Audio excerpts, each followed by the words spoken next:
I'm 35 years old and I work as a researcher.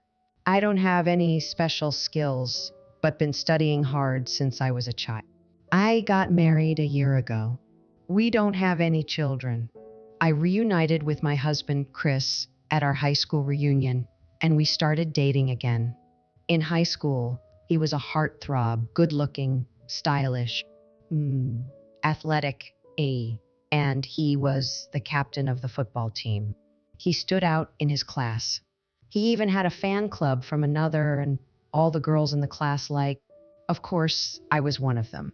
However, I was never the one to start, and I think I only had a few conversations with him in high school. I thought he was someone who lived in a different world than mine. Hey, Megan. I didn't recognize you. You look great. I remember how happy I was when me. It felt like I was back in high again. I think I had more conversations than did in the 4 years of high school. I love to travel, and so does Chris. Our hobbies are similar, so we were chatting about our recent trips. Since just talking at the reunion was not enough, we made a plan to meet each other. From then on, we started dating. For his age, Chris had aged well and still sparkled, just like when he was in high school. According to Chris, he works in small business. I was very happy and enjoyed my time with Chris for a year. Then we decided to get married. In that year, we traveled a lot. Since we were at a perfect age to get married, it was only natural for us to decide to marry each other. Being with Chris always made me feel like anything was possible. However, I was only happy until I get him. I love Chris, but I wasn't a fan of his sister-in-law, Victoria. Victoria has been divorced twice and now lives in our neighborhood on her own. She has experience in modeling and beautiful that it is hard to believe is in her 40s, even though her personality is not beautiful. I found out after I got married too, I think Chris loves his sister. I think he loves her a bit too much. His parents have moved since he graduated from high school, and they are very far away. My in-laws are very kind and welcoming, so when I went to greet them, they were very gracious and hospitable. Since Victoria and Chris were a late addition, the parents-in-law may have spoiled them a bit too much. I have only met my in-laws a few times, but we have a good relationship with occasional phone calls. Victoria wasn't there when I greeted parents, so this was my first time having dinner with them since Chris got married, since she was very beautiful when for the first time I couldn't stop at her. But then when she spoke to me, that was when I had a good impression of Victoria. Huh? I thought you were a sucker for beau girls. When she saw me for the first time, she questioned Chris by saying that I could only laugh it off. Chris didn't really deny what Victor said about me, and he started to come on to Victoria and me and made fun of me. Very different person from when he was with us before. Now that you have such a beautiful wife, you should learn how to treat her well. Victoria works very hard to stay beautiful. Learn a lot from her, while Victoria is a former model researcher. What a plain job. Chris has never made any comments about my appearance or my work when we are together alone. I don't know whether it was due to the presence of Victoria or not, but one did not feel good about it. I think my face was twitching for the first time when I was with them. I wanted to cry. Hearing what Chris has said, Victor looked happy and was looking very purry to me. You guys are a brother and a sister. Chris and I are a married couple. We had a completely different relationship. She shouldn't have said those things to my face, but I just smiled and thought that if I endured it just for a few minutes, it would be over soon. After we got home, I said to my husband, "What you said today to Victoria was just too horrible." I was about to cry. When I said that to him, he didn't, and just said, Victoria is my pride. Wasn't she beautiful? He was speaking such nonsense that I was stunned and could not say anything to him. Since then, Victoria has been visiting our house frequently. After my work, I bought food for myself and hurried home to find Chris and Victoria eating dinner. It seems like Victoria cooked the dish. The dinner looked like it was very unhealthy. I thought it was strange because my sister and I were supposed to be home around the same time, so I asked him about it. He told me that he had given Victoria a ride home from work. The dinner will be prepared before back home. Isn't it great? You don't have to go through the broker cook. Chris says this, but Victoria cooks enough for the two of them, but barely some for me. I don't know what Megan likes, so I only bought a small amount for you. Besides, you need to lose some weight, so everything is fine, right? She said she left a few, but she leaves me about one bite of what she eats. Chris doesn't realize this and just eats her food. Even if Megan, for years, she won't be able to cook like Victoria. He said this as he laughed. Victoria left quickly right after eating without cleaning up. After Victoria uses the kitchen, it seems like a storm directly hit our. After cleaning up the mess Victoria behind, I cooked my own dinner, and Victoria comes over to our house every evening. Even though my coworker's workday ends earlier than mine. Then one day, I had a realization. Chris and I each have one credit card for living expenses, but my credit card was overcharged, so I called the billing department to dispute the charge. I found that several $100s were frequently being used at a supermarket. Since Chris does not cook at all, I do not think he is the one who is going to the high-end supermarket. I thought it must have been Victoria. So I questioned Chris, but he said, why not? Since I'm the one eating, this is well counted as our living expense. He just says that and doesn't do anything about this situation. I didn't like Chris when he is with, because no matter what I say, Chris takes Victoria's side. But I love Chris when he is not around Victoria. Other than the topic of Victoria, he listened and heard me out. What I had to say, spending time with Chris when Vicky wasn't around. One day, we were planning our domesticated wedding anniversary. We had talked about wanting to go to certain place someday since we've been planning this trip for a couple of months now. I've been looking forward to it. Even though I was irritated with Vicky and Chris when they were together, I still put up with them because of this trait. Chris was also excited about this trip and told me that he was able to book their tickets to stay. Chris and I also took the paid leave and got on the airplane and arrived at the destination. During the flight, we had some wine, the guidebook, and was planning the. I enjoyed our time alone so much. After getting off the airplane, we many touristy spots and took many. I felt like we were back in our lovey-dovey times, and I was just very happy. In the afternoon, we have arrived at the Hilton. Since Chris wasn't checking in and to head to the elevator, I said, we need to check in. I stopped Chris from heading to the. Since we had a few drinks, I think it was Chris who got too drunk and decided not to check in. But then he responded with surprise. Don't worry, your check-in has already been completed. I didn't understand what he was saying when we arrived at our room, Victor. She was drinking the coffee and nuts hotel room. What? Why are you here? I said it with a very loud voice. Victoria said, "What? I can't be here. I wanted to come with you guys from morning, but I had to run. Some errands. I'm done with the errands now, so I am here." She responded with a smile on her face. Chris invited Victoria to this trip back. I didn't have the energy to get mad anymore. This time, I can't forgive him anything. With a grumpy face, I was just silently checking my phone out. Without any concern for me, Chris and Violet toured the hotel and discussed their plans for tomorrow with excitement. After a while, Chris finally noticed that it was silent, so he panicked and said, "Dinner sounds extravagant," before they went to the gym and sauna to make themselves feel better. "Megan, go check out the sauna. Go with Victoria and have some fun." My husband insisted, so I had no choice but to go to the sauna with Victoria. I didn't even want to hear Victoria, so I tried not to talk to her. I couldn't help feeling that this trip had been ruined, and that I had looked forward to it for months.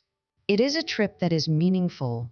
To this trip was for just the two of married couple. So having Victoria here is just amazing to me. Without speaking, I arrived in the bedroom when I was undressing. My sister-in-law came in. Hey, did your personality become us? Even though you're ugly, you smile like you're the better one out of ugliest. You are already ugly, so at least ma yourself sociable. Are you saying that your personality is ugly? I replied to Victoria. I couldn't take it anymore. Victoria froze because this was the time ever I spoke back to her with manner. Ignoring Victoria, I took my shower in the sauna. That's when I realized she was gone. When I left the sauna and returned to the hotel, Victoria was crying and Chris was angry. Why do you look relaxed and refreshed? You bully. You should just go home now. Victoria screamed at me with a teary. She was zero, childish. It was too fur. Chris was glaring at me. "I heard you, my sister. Why would you do such a thing? Bully doesn't have a right to enjoy trip. This is what Chris said to me. Next to my angry husband, Victoria faced off with "in your face." J, which Chris noticed. I think when she's in front of Chris, pretending to be crying, I had no energy to say anything back. Fine. I wanted to go home anyway. Even though I was the one who got butt hurt, I still love you. I answered without any hesitation. I glared at my husband, but he just walked away. I was about to cry, but if I cried, that would make me the loser. So I bit my lip and held the tears in. I wanted to leave this place as soon as possible, so I packed my bags in a hurry. Purposefully, in a loud voice, Chris said, "You go. Victoria, this is Megan Anna's creation. You can buy yourself anything from..." I pretended not to hear this and took a taxi to the airport. As soon as I got on the plane, the tears poured out of my eyes. I became sad when I remembered that he wouldn't listen to me, but only listened to Victoria and believed everything she said. Tom's husband, his sister, was more to him than his wife. I have always thought so, but this convinced. I began to feel like an idiot, and it was time for me to look forward to this trip that I had been planning for several months. I was crying for a very long time. After I cried and let it all out, that I didn't want to be family with anymore.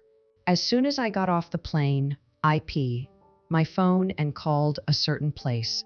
Feeling somewhat liberated, I went to a grocery and bought many alcohols. As I got back home, I drank all the beer and was passed out without realizing. I was woken up because of the phone from Chris. It has been ringing a lot before I woke up. I could notice them.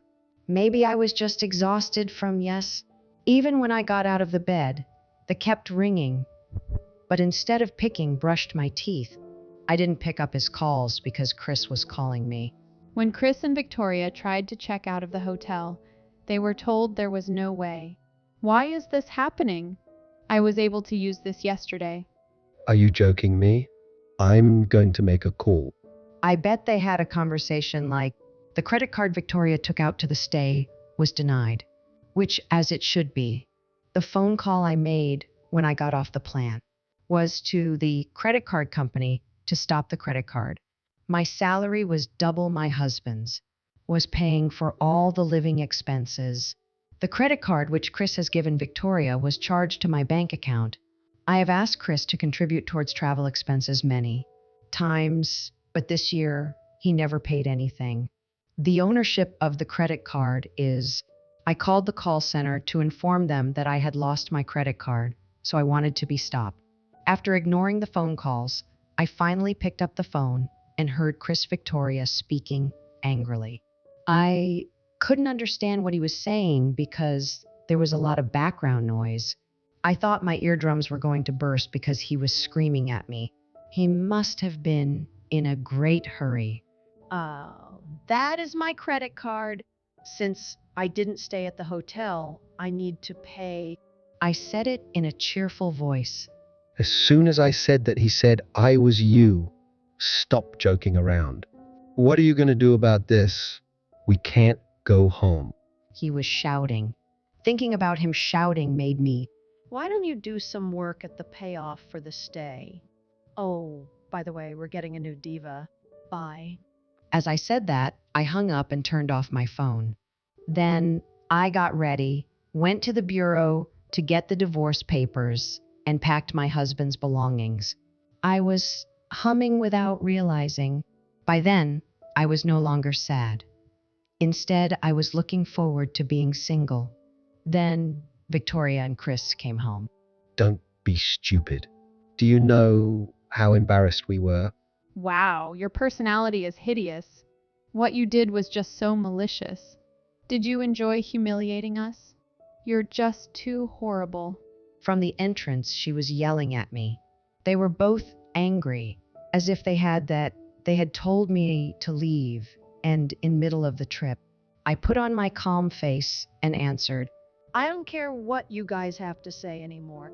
We are getting a divorce, so please sign this. As you wish, you two will be able to together on your own. The two ignored me and started talk. The hotel fee. It's a suite room from the Hilton. The hotel fee was so expensive that I had to use my credit card to pay and then ask the hotel to bill me later. As he puts the hotel bill in front of him, he says, I hope you enjoy your stay. You should pay this. This is billed to your name, Chris. Since Chris was the one who made the reservation, of course, the bill was billed under his name. I can't pay such a high fee. That's because you didn't choose act to your income. Since you haven't paid any expenses at all, you should have some savings. Oh, wait a minute, you don't. You're still paying off your debts. I think you pretended not to hear me. We'll say it again. We are getting a... I will also be compensating for alimony.